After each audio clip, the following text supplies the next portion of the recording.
Hi guys, ఈ క్లాస్లో మనం ఫ్రాక్షన్స్ యొక్క ఎల్సిఎం హెచ్ఎఫ్ ఏమవుతుందో చూద్దాం.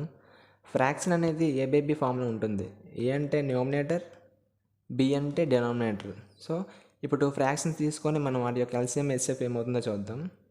Let us take A by B, C by D. So వీటి యొక్క ఎల్సిఎం ఏమవుతుంది? LCM of numerators by HCF of denominators. So వాటి యొక్క హెచ్ఎఫ్ ఏమవుతుంది? HCF of numerators by LCM of denominators. So ఇప్పుడు ఒక ఎగ్జాంపుల్ ద్వారా క్లియర్గా తెలుసుకుందాం. Let us take 1/2, 3/4. సో వీటి యొక్క ఎల్సిఎం ఏమవుతుంది?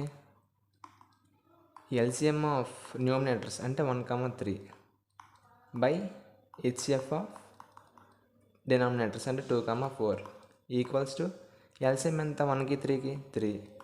హెచ్ఎఫ్ ఆఫ్ 2, 4 అంటే 2. So LCM equals to 3/2. So HF ఏమవుతుంది ఇప్పుడు? హెచ్ఎఫ్ ఆఫ్ న్యూమినేటర్స్ అంటే 1, 3 బై ఎల్సిఎం ఆఫ్ డినామినేటర్స్ అంటే 2, 4 ఈక్వల్స్ టు హెచ్ఎఫ్ ఆఫ్ 1, 3 అంటే 1 బై ఎల్సిఎం ఆఫ్ 2, 4 అంటే 4. సో 1/4.